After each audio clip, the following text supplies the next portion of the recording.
In a world where chaos threatens to wipe out humanity, one unlikely hero steps forward. An ordinary person with an extraordinary secret, the unbreakable power of hope. When alien civilizations come to understand our resilience, they realize that behind every failure, every setback, lies a spark that can ignite a revolution. But will hope be enough to save a species teetering on the brink of despair? Join us on a journey of courage, laughter, and defiance as we uncover the true strength of the human spirit, hidden in the most unexpected places. The question is, when everything falls apart, what will you cling to? The hum of the Galactic Network Administration Station on Harmony 7 was a constant, almost soothing drone, if you could call an endless stream of requests, alerts, and digital chaos soothing. David Sterling, the guy whose job it was to keep the chaos from collapsing into total galactic anarchy, sat at his workstation, sipping what he jokingly called coffee. In truth, it tasted more like liquid existential dread with a splash of caffeine. His eyes flicked across the holographic interfaces, scanning the endless requests from species across the sector. Alien delegations asking why humans still insisted on doing things their way, bizarre incidents involving humans and their dangerous love of chaos, and the occasional virus demanding workers' rights. Today, though, something felt different. His workstation pinged with an urgent message, an alert that made his stomach tighten like a steel trap. Korvax, his insectoid supervisor, scuttled over with a nervous energy that was almost contagious. The big bug's vocal sacs puffed up, and his antenna twitched with what David had learned to recognize as extreme nervousness. "Sterling," Korvax began, voice trembling just a little. "We have a situation." David looked up, raising an eyebrow. "Scale of 1 to 10, he asked, already knowing this wouldn't be a simple request. Korvax's eyes flickered in a pattern that David had learned meant don't underestimate this. 11, he said, voice hurried. The Galactic Security Council has been trying to access a file for 3 entire cycles. It's classified higher than the location of the universal reset button. David blinked. A what? Korvax's antenna twitched faster. It's written in English. And he hesitated, his vocal sacs inflating again. It's untranslatable. He activated a hologram, revealing the file. A plain, innocuous-looking text document, but it was surrounded by layers of digital barbed wire and flickering security warnings that looked like someone with a twisted sense of humor had designed them. Every attempt to translate the thing made the AI systems seize up, laughing hysterically, in fact. The advanced linguistics AI had spent 6 hours yesterday just repeating the phrase, "Oh, that's rich," over and over again. The quantum translation matrix, apparently, had achieved sentience so that it could tell the security team to ask the humans about the file before deleting itself in a fit of existential crisis. Who uploaded it? David asked, squinting at the hologram. Korvax shook his head. Unknown. It appeared in the network 3 cycles ago, with maximum security clearance, above even the location of a universal reset button. We've tried tracing its origin, but every attempt ends with the AI either having a nervous breakdown or suddenly philosophizing about the nature of existence. David stared at the file, which looked so simple. Just a few paragraphs, maybe, but radiated an aura of digital menace. You want me to read this? He said, voice laden with disbelief. Korvax's eyelids flickered in what David had learned was the insectoid equivalent of a nervous shrug. You're human. Humans have a remarkable ability to read the most horrifying things and just shrug. David hesitated, then finally sighed, knowing this was going to be a long day. Fine, he said, voice flat but eyes twinkling with mischief. But I want a raise. And I want a new beverage dispenser, something that doesn't taste like the void between stars. Korvax's mandibles clicked. Done. And only if you survive. The process of gaining access to the file required what felt like a small galaxy's worth of security checks, retinal scans, DNA samples, psychological evaluations, and bizarrely, a short essay on why he thought efficiency was overrated. When the final lock clicked open, the entire station's security staff had gathered behind him, peering over his shoulder like spectators about to watch a surgical procedure. "You know," David muttered, "this is exactly the kind of thing that makes other species think we're insane." Zixes, a crystalline being whose species communicated through flickering light patterns, asked carefully, "Are you not?" David shot him a grin. "The jury's still out." He opened the file. As soon as the text appeared on his screen, he couldn't help it. He burst into loud, uncontrollable laughter. Deep, belly shaking, tears streaming laughter that made everyone around him look genuinely concerned. Even Korvax, who was usually the epitome of calm, looked like his vocal sacs had deflated in confusion. "Sterling," Korvax's voice wavered. "Are you experiencing a psychotic break?" David managed between giggles. No, this is perfect. I mean, just look at this." He wiped tears from his eyes. "This is exactly what we need. The universe just handed us the best joke ever." He turned to the gathered aliens, eyes alight with mischief. "Want to know why your translation systems can't handle this file?" They all nodded, curious and wary. "Because it's not meant to be translated," David explained, voice full of mock seriousness. "It's an instruction manual." "An instruction manual for what?" Korvax asked, voice trembling slightly. David grinned wider. "For humans." The silence that followed was deafening, the kind of silence that makes everyone realize they've just stepped into something much bigger than they expected. And in that silence, a terrible, hilarious truth began to dawn. Accessing the file was an ordeal in itself, like trying to open a locked vault guarded by the universe's most stubborn security systems. David sat back in his chair, rubbing his temples as the station's AI cycled through lock after lock, each more complicated than the last. Retinal scans, DNA verifications, psychological tests, and, oddly enough, an absurdly detailed essay prompt about why efficiency was overrated. After what felt like an eternity, the final security layer clicked, and the file was finally unlocked.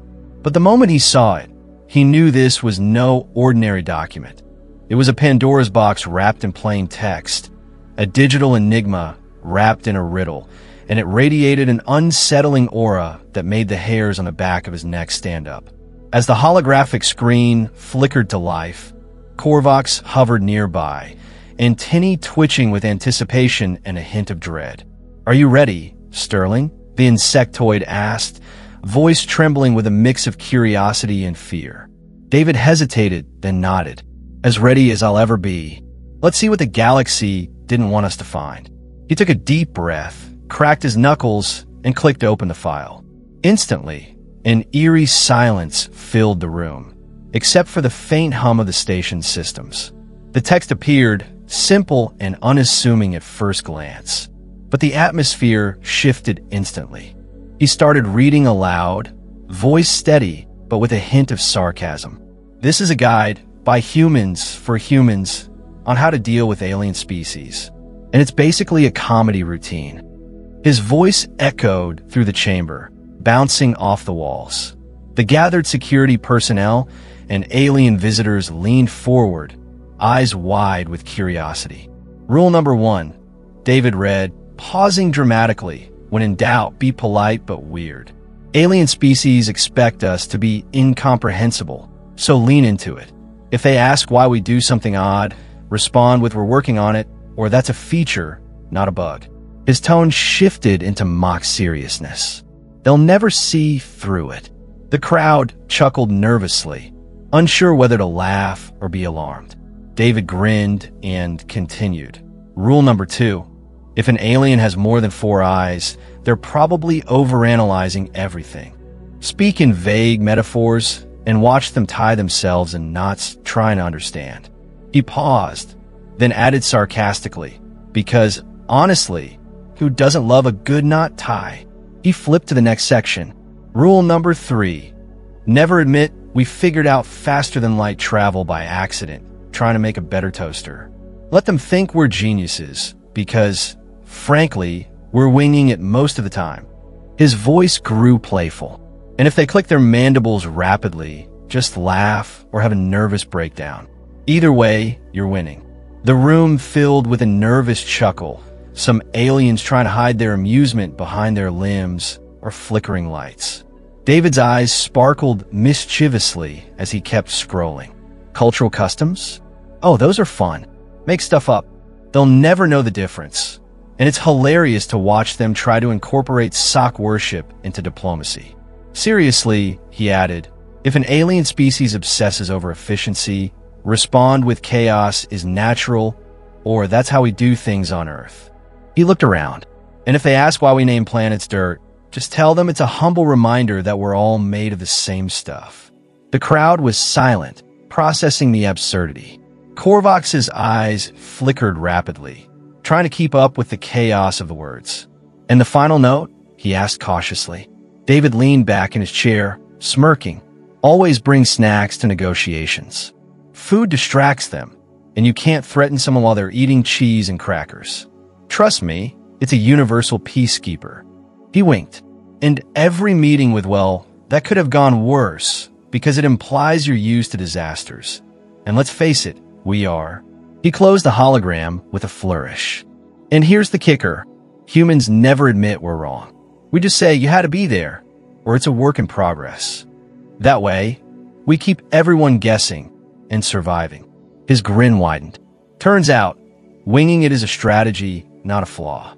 Everyone in the room looked at each other, a mixture of awe and bewilderment. The realization sank in. These simple, seemingly harmless pages contained a blueprint for galactic survival, a manual on how humans thrived by improvising, by embracing chaos. And as David leaned back, a satisfied smirk on his face, he knew this was only the beginning of an interstellar revelation, one that would shake the entire galaxy to its core. The moment David finished reading the manual, the entire room erupted into a mixture of stunned silence and barely contained laughter. The aliens, who had been watching with a mixture of curiosity and suspicion, now looked at each other with wide eyes, some flickering light patterns that seemed almost like nervous giggles.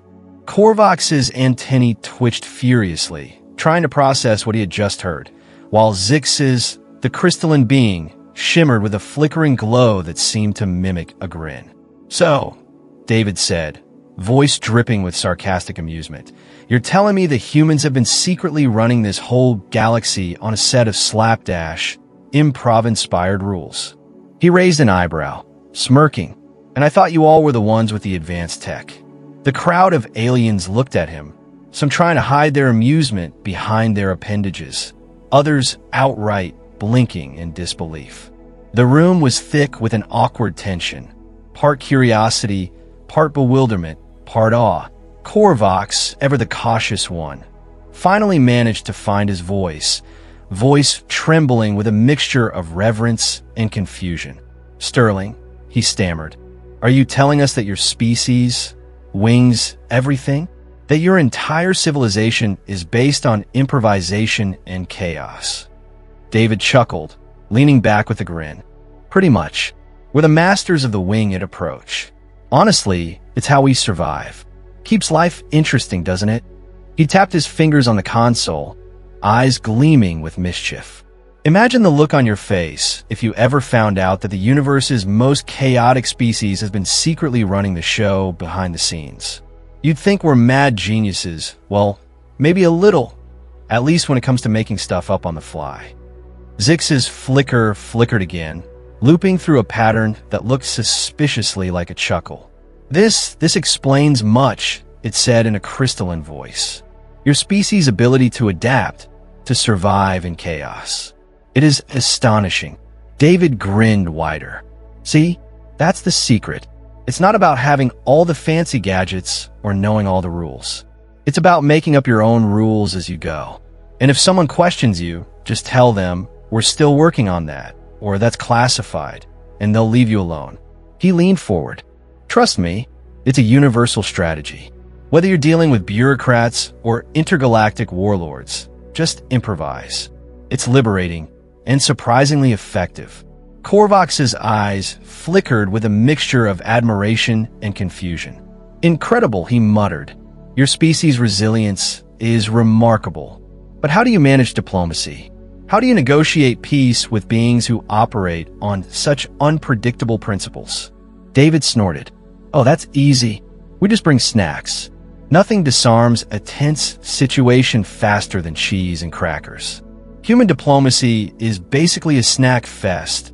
Everyone gets a plate, and suddenly, everyone's a little more relaxed. It's universal." He grinned mischievously. "And if things really go south, just start telling jokes. Or better yet, pretend you don't understand their language. Then they'll have to speak slowly and clearly, which gives you an advantage." The aliens looked at each other, visibly trying to process this bizarre but strangely effective approach.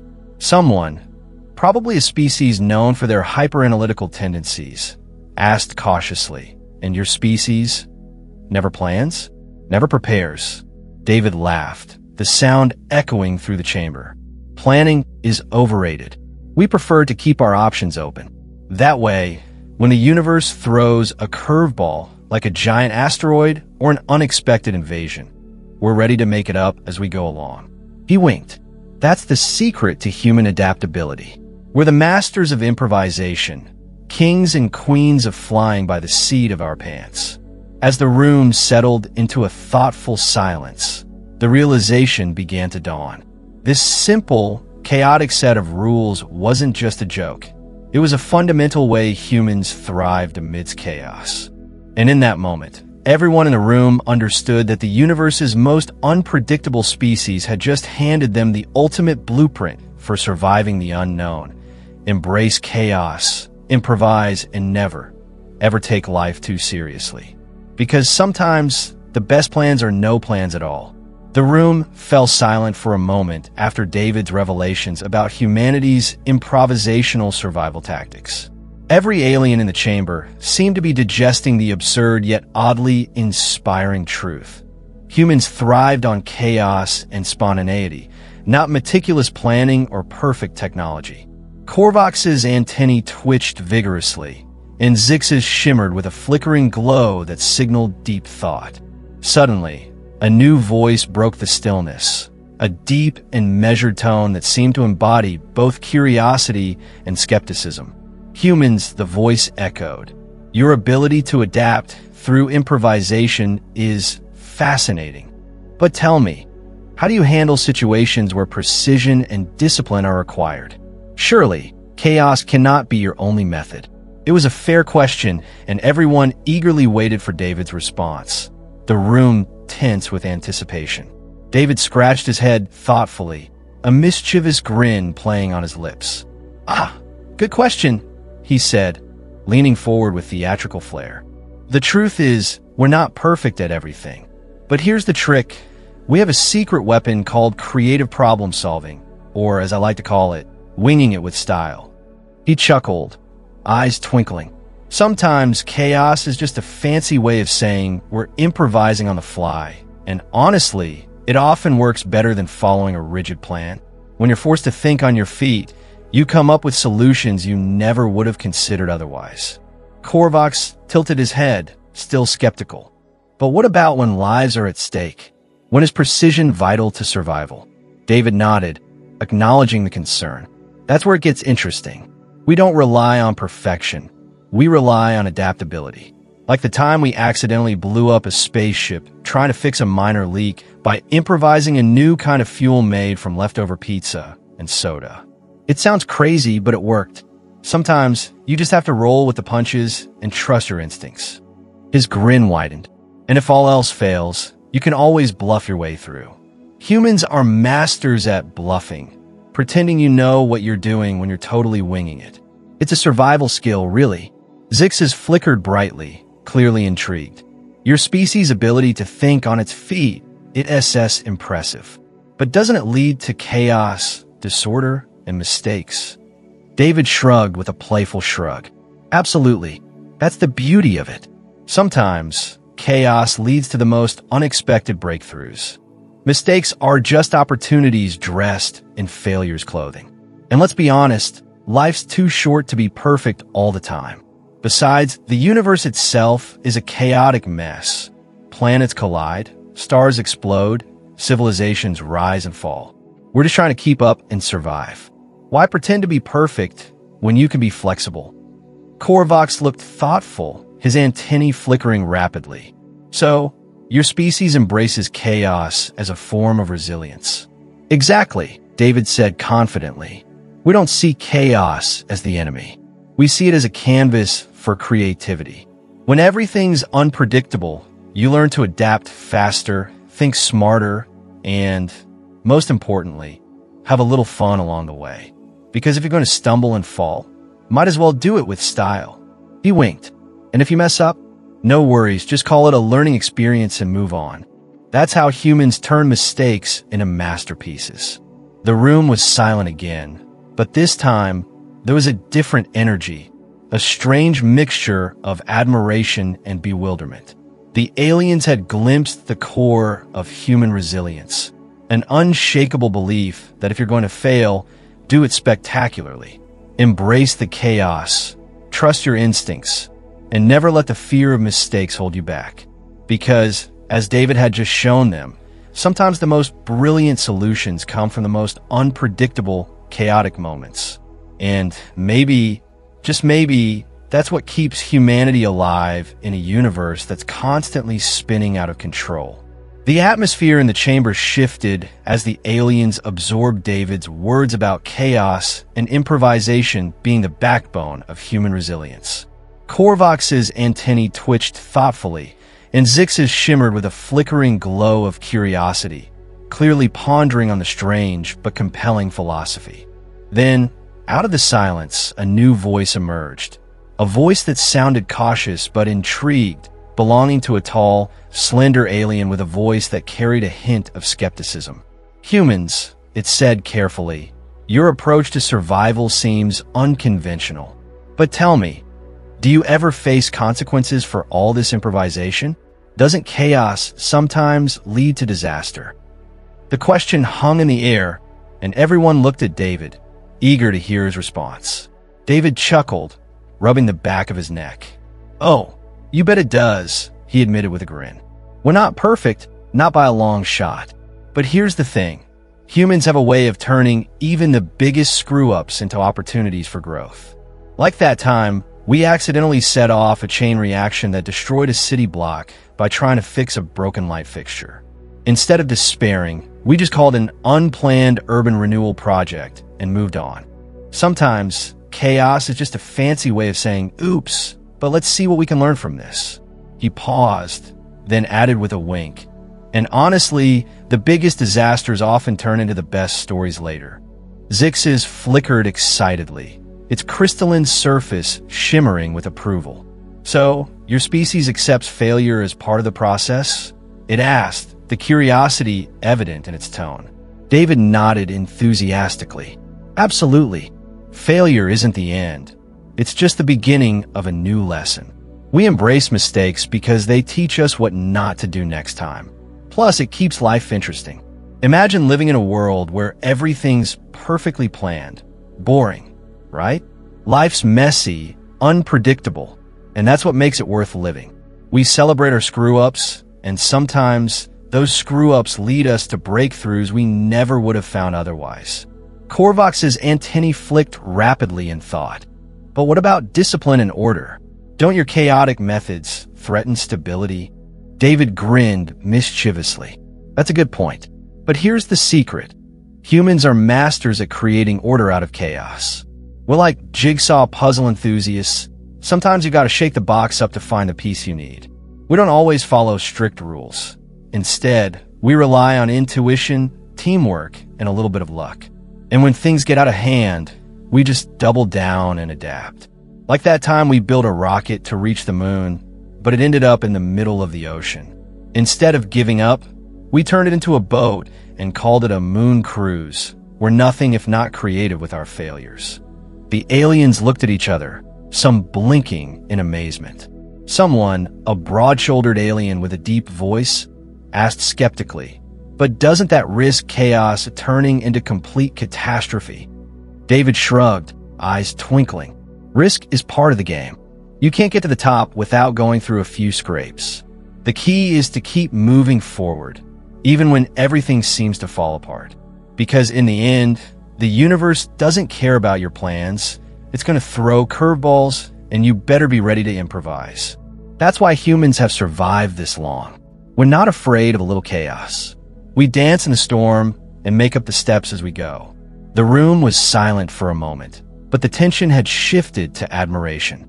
The aliens were beginning to see that humanity's strength lay not in perfection, but in resilience. The ability to turn chaos into opportunity, failure into learning, and setbacks into new beginnings. David's words had planted a seed of understanding, that sometimes the greatest power lies in embracing the unpredictable, in trusting yourself enough to improvise and adapt. And as the chamber settled into a thoughtful quiet, it was clear that this lesson about chaos and resilience had opened a new window into the human spirit, one that would stay with the aliens long after the conversation ended. The room was buzzing with a strange energy after David's impassioned explanation of human resilience through chaos and improvisation. The aliens, once skeptical, now seemed genuinely intrigued, their antennae flickering and shimmering as they processed the new perspective.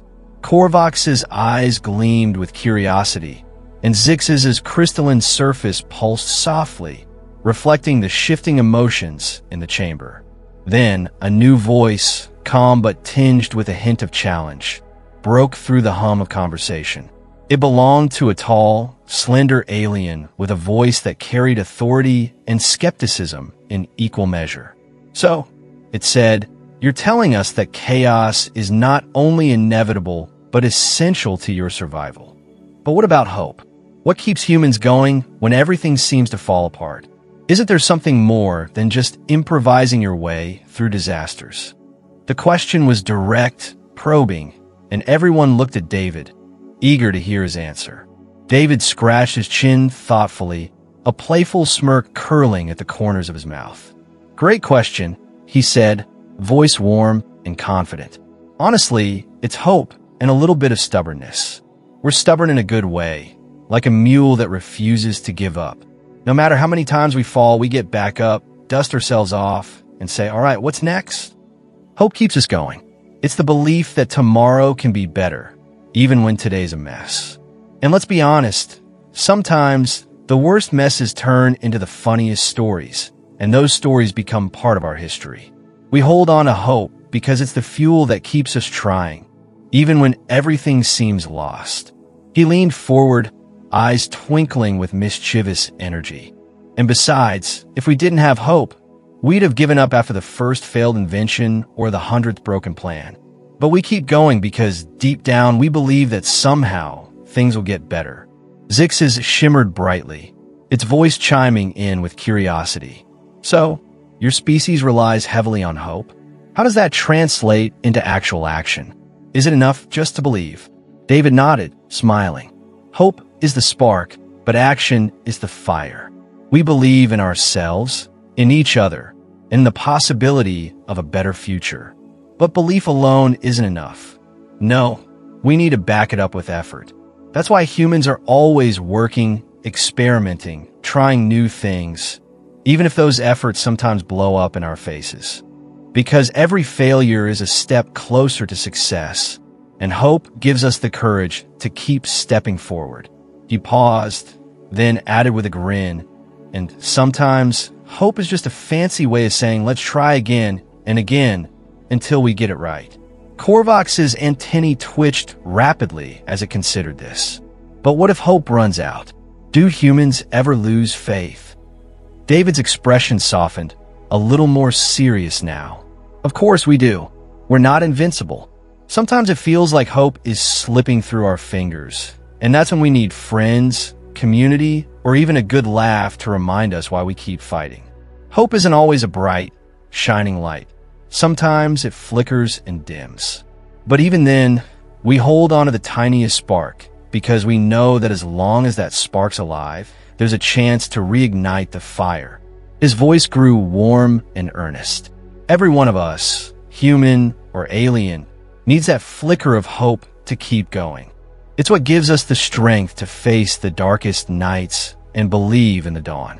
The aliens listened intently, some nodding slowly, others blinking in silent agreement. The room had shifted from skepticism to understanding. David's words had revealed an essential truth about humanity. Hope was more than a wish. It was an act of defiance against despair. It was what kept them moving forward, even when everything else seemed to be crumbling. The lesson was clear. Hope, combined with effort, resilience, and a little humor, was the secret ingredient that allowed humans to endure and, ultimately, to thrive. As the conversation drifted into thoughtful silence, the aliens realized that in that spark of hope, they had glimpsed the heart of human strength, a strength that refused to surrender, no matter how tough the road ahead. The chamber remained silent for a moment after David's heartfelt words about hope and resilience. The aliens, who had been so skeptical at first, now looked at each other with a mixture of admiration and newfound understanding. Korvax's antennae flickered thoughtfully, while Zix's crystalline surface shimmered with a gentle glow, reflecting the depth of the moment. Then, a voice, calm yet resonant, broke the silence. It was the same alien with the commanding presence, its tone measured but curious. "So," it said slowly, "you believe that hope is the key to overcoming even the darkest moments? That despite chaos, failure, and despair, hope can still guide you forward?" Its eyes, or what could be considered eyes among aliens, seemed to search David's face for confirmation. David nodded sincerely, a warm smile spreading across his face. "Exactly. Hope isn't just wishful thinking, it's a vital force. It's what keeps us looking for solutions when everything seems lost. Without hope, we'd give up long before the fight's over." He leaned back, gesturing animatedly. "Hope is our anchor, our lighthouse in the storm. It's what makes us believe that no matter how bad things get, there's always a chance to turn things around. And honestly, it's the funniest thing. Sometimes, hope shows up when you least expect it, like that stubborn friend who just keeps showing up at your door, even when you're not in the mood."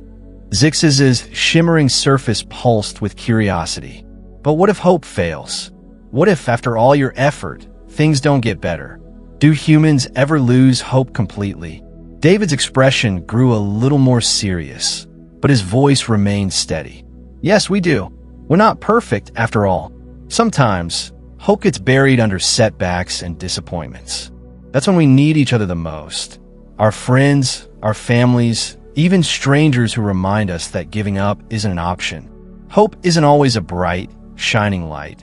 It can flicker or dim, but as long as there's just a tiny ember left, we can reignite it. That's why community, humor, and perseverance are so important. They help us hold on when everything seems to be falling apart." His eyes twinkled as he added, "And let's be honest, sometimes a good laugh or a silly story is enough to breathe new life into that ember." Korvax's antennae twitched rapidly, contemplating the words. "So, hope is fragile yet resilient," it mused. "It can fade, but also reignite when nurtured. That's an interesting perspective." David chuckled softly. "Exactly. Hope is like a garden. You gotta tend to it every day. And sometimes you have to fight for it. Life's not always easy, and hope doesn't guarantee a perfect ending. But it gives us the strength to keep trying, to keep fighting, even when odds are stacked against us." He paused, then added with a grin, "And if all else fails, we humans have a secret weapon, our sense of humor. Nothing beats a good laugh when things are tough. Sometimes, all you can do is laugh at how ridiculous life is, and that's enough to keep going." The aliens listened intently, some nodding slowly, others blinking in silent agreement. The atmosphere had shifted from skepticism to understanding, even admiration. David's words had peeled back the layers of human resilience. Hope combined with effort, humor, and unwavering determination. The lesson was clear. Hope wasn't just a fleeting emotion. It was a powerful force that refused to be extinguished, even in the face of despair. As the chamber filled with a gentle hum of contemplation, the aliens realized that within humans burned a fierce, unbreakable spirit, one that could inspire even the most advanced civilizations. The story of hope, as told by David, had planted a seed of possibility in their minds, a testament to the indomitable resilience of the human heart. And in that quiet moment, they understood that hope, with all its fragility and strength, was truly the greatest gift humanity had to offer.